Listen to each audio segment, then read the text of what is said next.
Okay, well, welcome to our STAAR 2023 training. This is the virtual training that will mirror the same training for in person. If you are doing the virtual training, please make sure that you come by and pick up your STAAR manual to me. Let's try to have that done by April the 6th. Okay, so you can watch this, you can take the training, but don't forget your manuals. I do have manuals for everybody.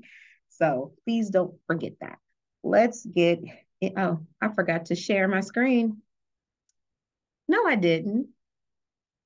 Oh, yes, I did. Now I'm sharing. Okay, so now let's get into it now that I am prepared. Okay, so if you are doing the virtual option and you would like to have this included in your training record, then I have this is the Google form. Please well, you know what? Do the Google form anyway, because this is just a record that you did do your training. So we'll just move forward with that.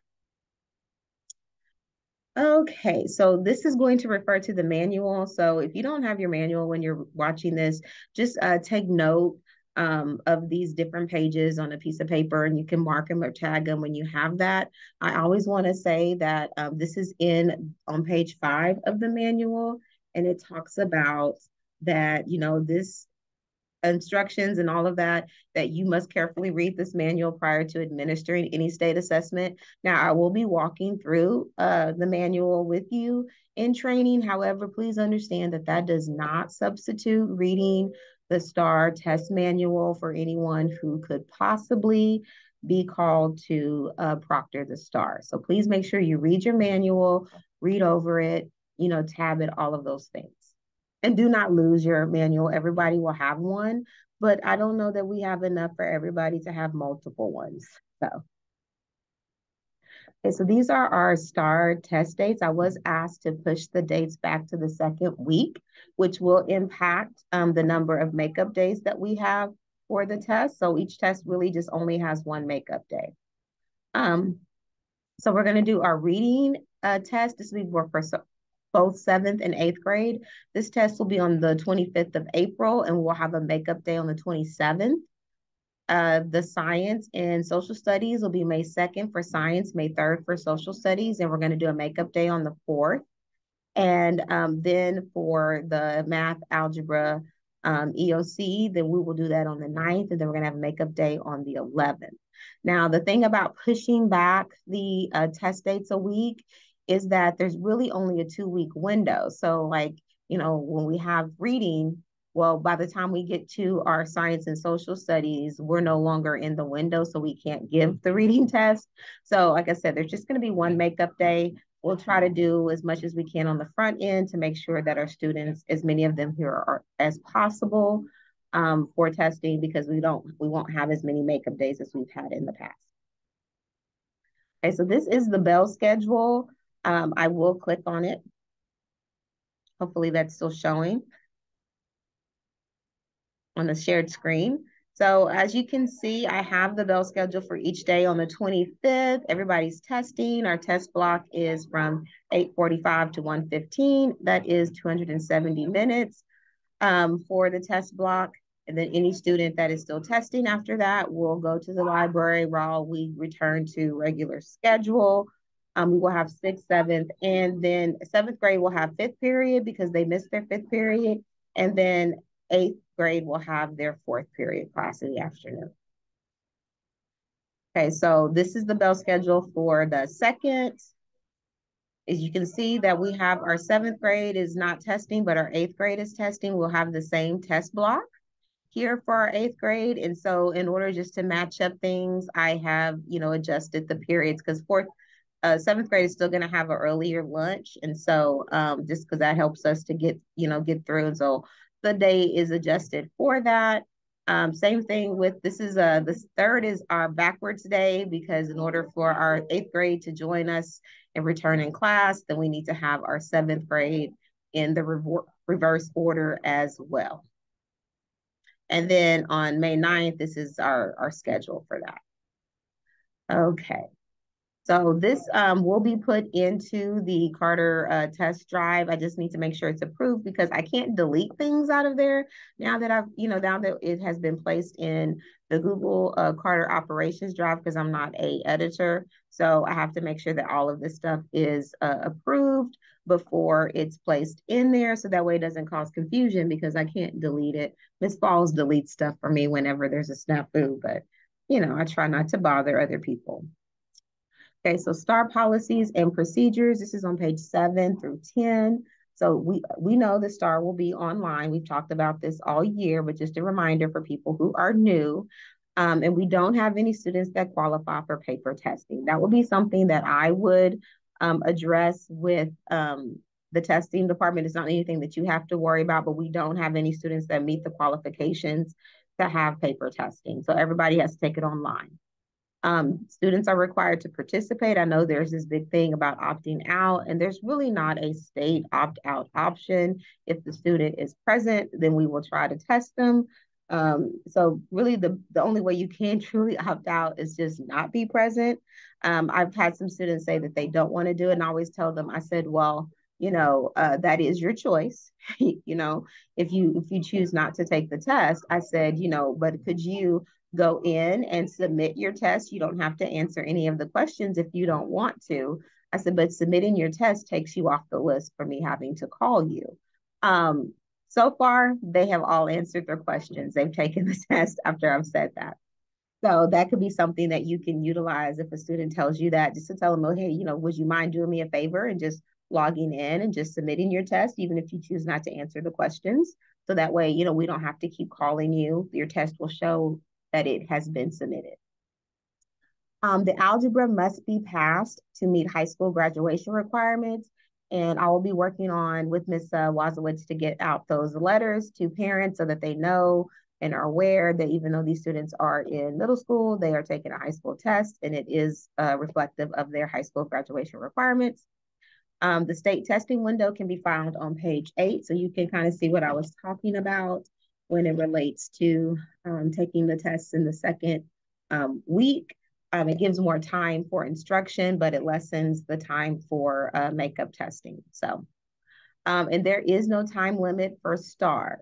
There, we will have a test block because the majority of our students are not going to test all day. So we could be going back to class and having some sort of class time for those students. And then we'll just have students that are done. They will be testing in the library. So we'll consolidate them in the library. So what that will look like is we will have towards the it'll be a little bit different, like for the people who have eighth B lunch. What we'll do is we'll come get those students before you guys go to lunch, so that way we can get them a lunch and get them to the library so we don't lose them in the lunch crowd.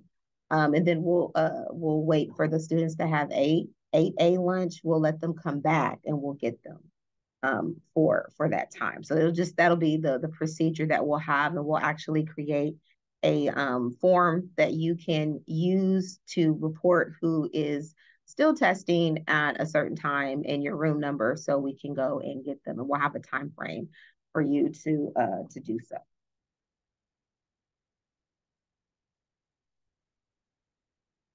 So how to handle student breaks. Just I know that there had just been a little bit of confusion about when a student needs to go to the bathroom or take a water break, just because, the other students in here, we're trying to keep secure tests, and all of that, and we're trying to help with academic dishonesty. Make sure that that's part of your procedure, and I will put this also in the the proctor checklist. And I will also add this to the student instruction PowerPoint, that they need to pause their test when they go to the bathroom. So like when somebody raises their hand and say, hey, can I go to the bathroom? And you're writing them a pass, but make sure you tell them, hey, make sure that you pause your test for that. If they want to take a mental break at their desk, then we still want them to pause their test. And so that mental break could be like if they want to lay their head down. For me, when I'm proctoring, I usually give a kid like 10 minutes to lay their head down. And then I come over there and I'm like, okay, we need to get back focused, get back starting the test. And so, but I do make sure that they put their test on pause before they do that. Um, Students should log out of the test when they're going to lunch. So when they're going to lunch, you want to have them collect the test tickets, place them in secure location, and then lock the door behind you. Because I know if you don't eat lunch in your classroom, or you eat lunch in another teacher's classroom, then just make sure that you lock the door. That's the time that you pull the magnet out and lock your door after you put your test tickets in a secure location when you've collected them for lunch. Going to the nurse, if a student is going to the nurse, go ahead and get their test ticket. Just in case they don't return, then you already have that test ticket, and have them go ahead and log out of the test system because they may not return. And then you've already, taken care of that. You don't have to worry about anybody looking at the screen. Okay, so test security refresher. We want to make sure we avoid any kind of test room irregularities. So what is considered secure material? Let's just review that. Online assessments don't view along online assessments. So that doesn't mean like if the student raises their hand and they're asking you, because that's in the instructions, how to use a particular accessibility feature tool, you're going to have to look at the screen to do that. But the difference is the student invited you. So what they're talking about is that, you standing behind the student looking at the test or something like that are unnecessary. So if you have to look at the screen in order to help the student with things that you're allowed to help with, then you are authorized to view the test. It's just that, they don't want you just sitting there, reading the test or something. Don't record it. We've always talked about if you see something on the screen and there's a problem and you want to get some help, then, don't pull out your phone and take a screenshot and send it to me. Either, call me, send the student down with the computer, all of those things is ways for me to see, but just don't record it. And then don't discuss online tests. The test session IDs, these are considered secure material. So any paper with a session ID must be shredded when testing is completed. This is why I put the session ID where I put it, because you're going to have to make sure you turn that in. I put it on the seating chart, so you have to make sure that you turn in the seating chart, and then the seating chart is not shredded because I have to keep it for 5 years, but I keep it in a secure place. Test tickets aren't secure, but they are considered confidential, and they should be treated as if it's the student's CUME folder. So treat it like it's student information, and so you wouldn't like lose or misplace student's CUME folder. So do the same thing with the test ticket. And test security, this is a section that is on page 11, and I wanted to just to highlight this section here in the book because it says test security involves the accounting for all secure materials before, during, and after each test administration. It must be handled in strict accordance with instructions contained in the coordinator resources and the test administrator manual. And so secure materials must be handled in strict accordance. So what does that mean? That means if I have to, if you're turning your bin late, then one of the things that I have to do is I have to ask these questions. So I'm not just being some meanie when those of you who've turned your bin late and I've had to ask you questions, I have to ask the questions to make sure that I determine whether or not that there has been a violation. So, and that's in the manual. Accommodation errors. So this is something, like I said, we didn't talk too much with TELPAS just because TELPAS really isn't accommodated, but we'll kind of look at it a little bit more for STAAR. We did go over it, but some accommodation errors if the student was provided an unallowable accommodation. So I will make sure that you guys have your room accommodations for your students before so you can review them. I'll send it to you in your email. And so that way you can have a chance to review things. And then you'll also have a paper copy in your test folder. Student was provided an accommodation they weren't approved for. So this is where it's real important. If it's on that room accommodation, the student is approved for it because it's something that's in Frontline. So if it's something that they have to be approved for to use, such as extra time is not a good example anymore. That's an example I used to use all the time.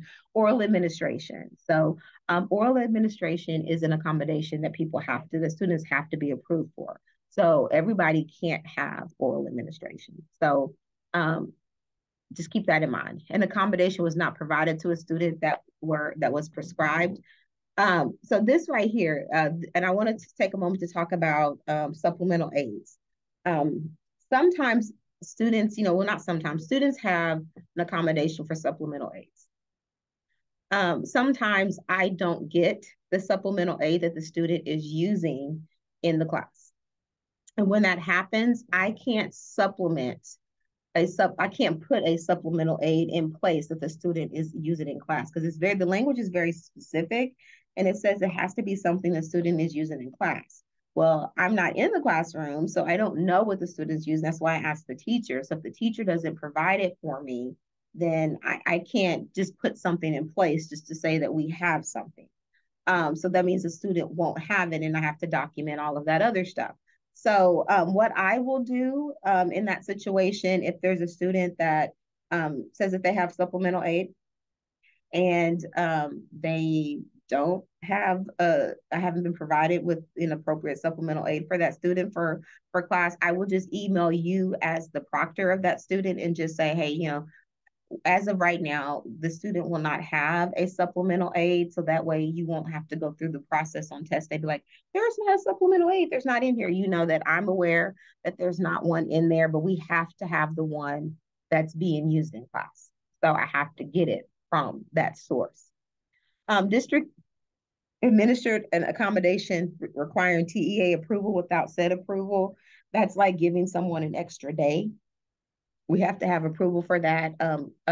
Transcribing services, like you transcribing the answers for the student or manipulating. They call it manipulating.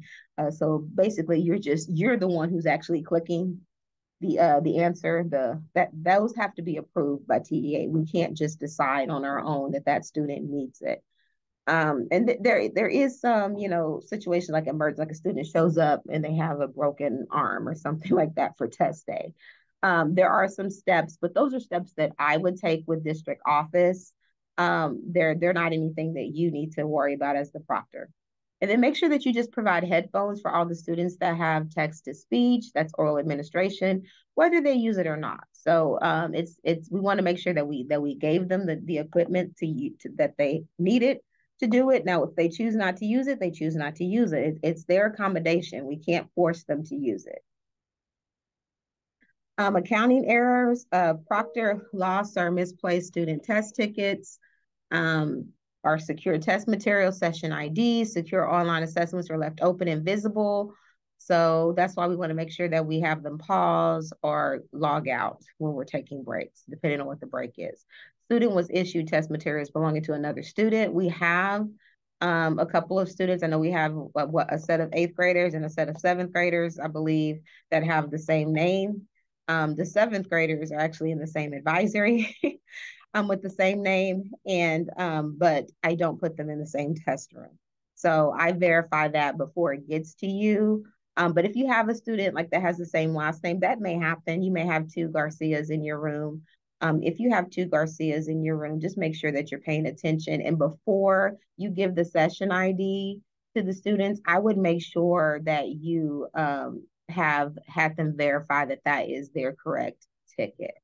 Because then if they get that session ID and they log in under somebody else, then that's something that you have to report to me. If you just gave the student the ticket and you can just let me know, but it's a big deal. We still have to know either way that the student got another ticket. But if they were able to log in, it's a big deal and we have to notify testing like right away.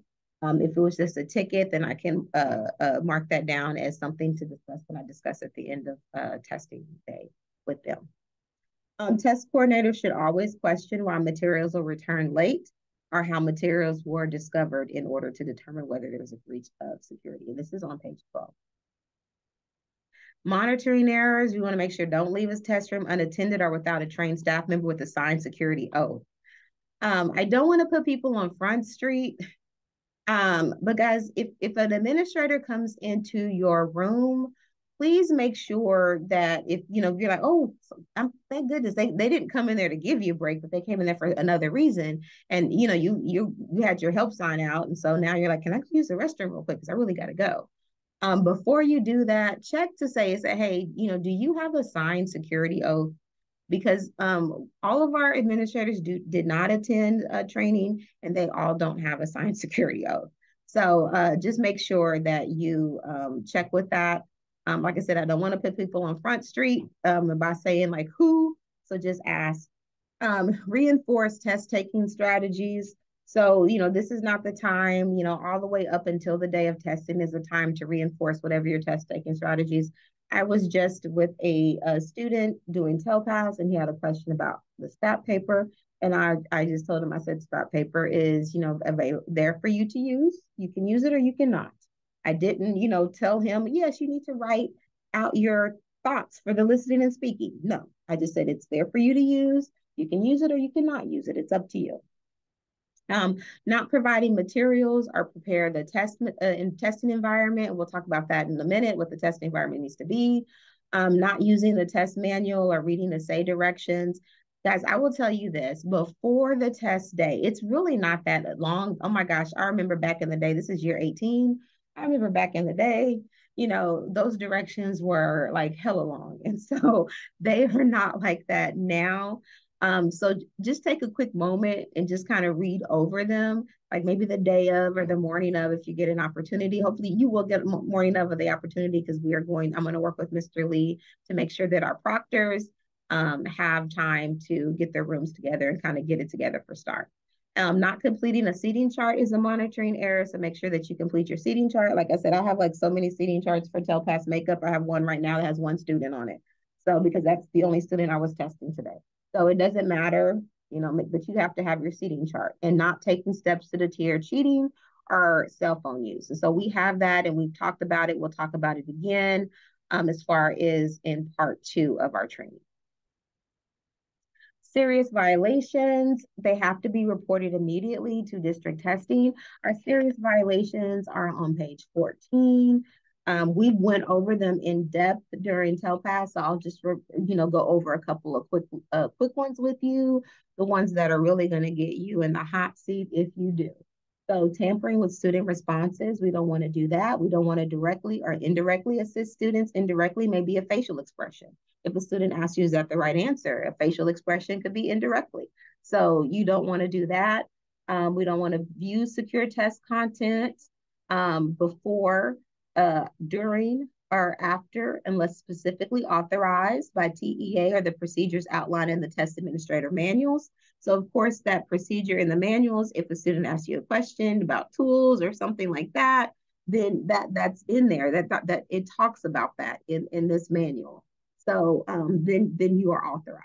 Disclosing, discussing secure test content or student responses. We don't want to be doing that. That is a no-no. Scoring the student test, whether formally duplicating, reporting, or electronically capturing confidential test content unless specifically authorized by TEA.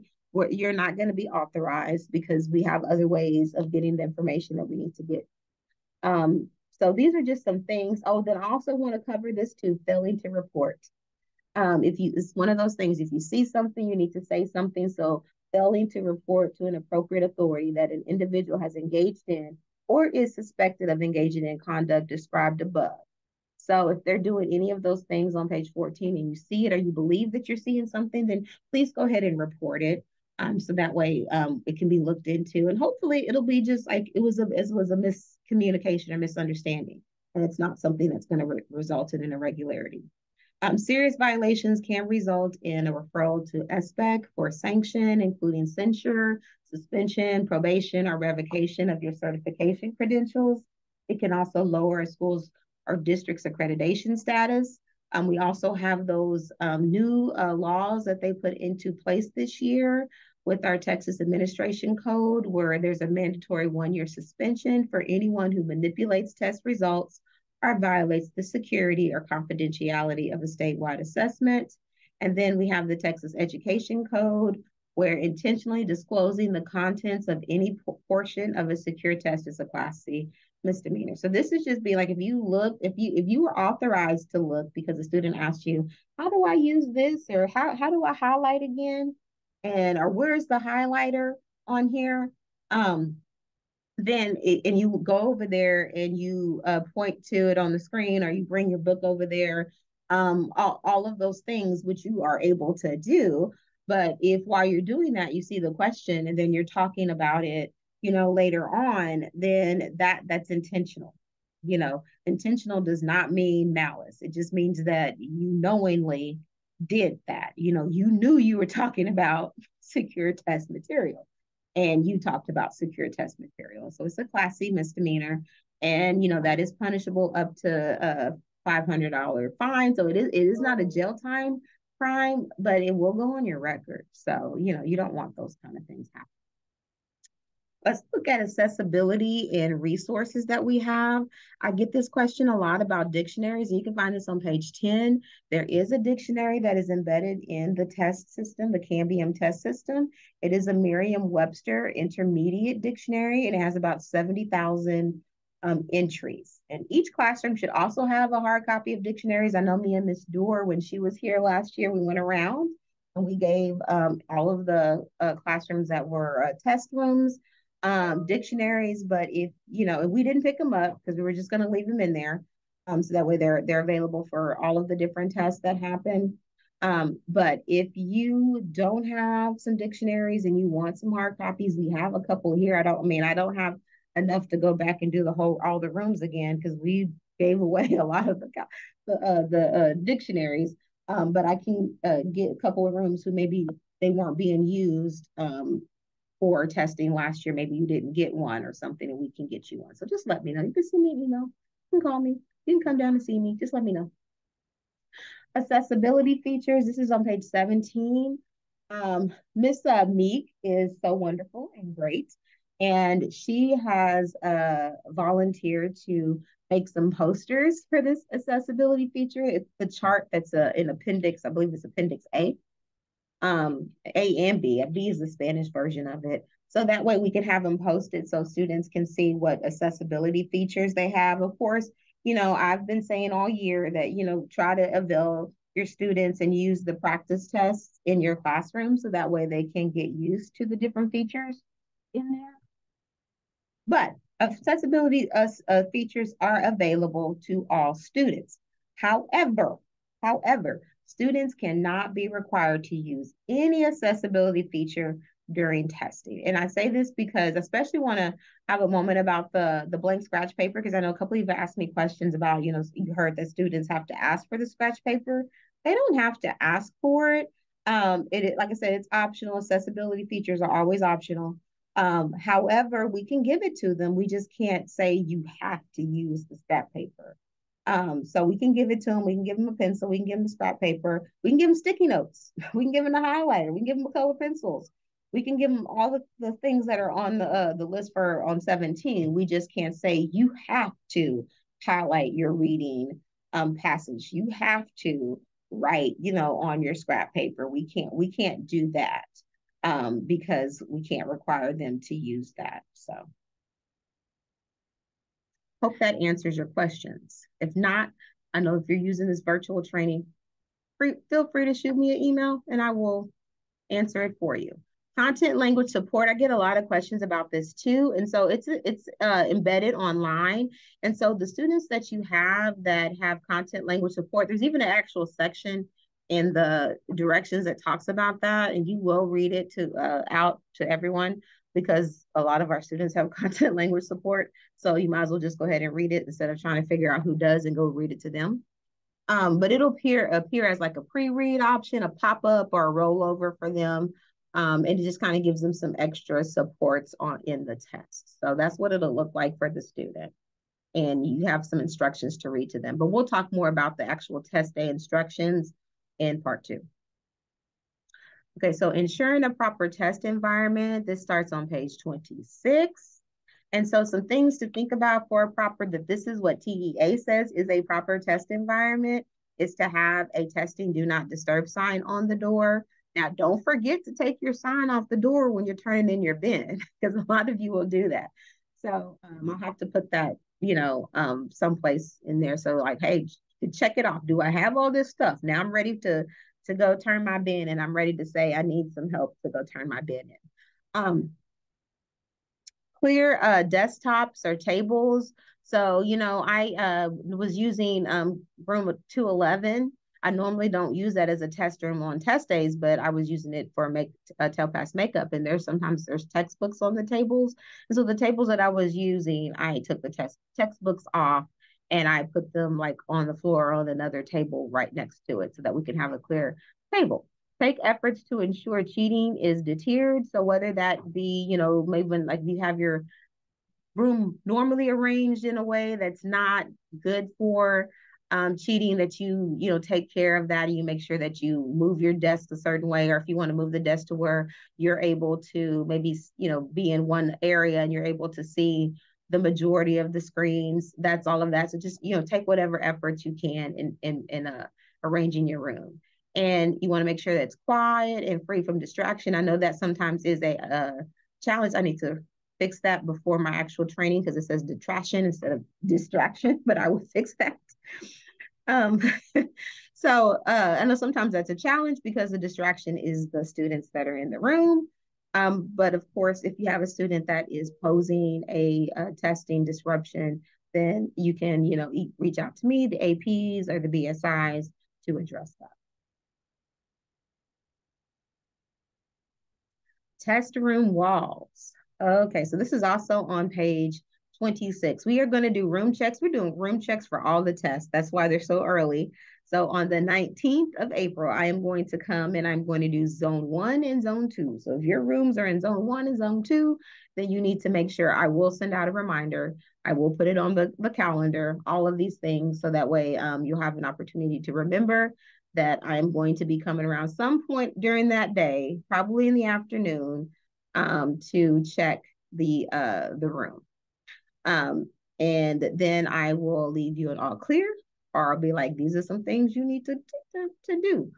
And then zone 3, zone 4, I'm going to do that on the 20th, checking your room. Some things to remove. If you have any kind of tables or charts, equations, formulas on your wall, those are things that you need to take down. Science, if you have graphics with moon phases, water cycle, human body systems, anything basically that could help somebody if they're taking a science test or a math test or a history test or English test, because they're all going to be in the same rooms for different subjects. But if you have any of these things, so if you're a science teacher and you have a quick formulas on your wall, you need to take that down as well. If you're a history teacher and you have writing conventions on your wall, then you need to take that down. So these are just some things, because people are always like, well, what is it? What's okay? What's not okay? Because the thing that it says in here is it talks about that not necessarily.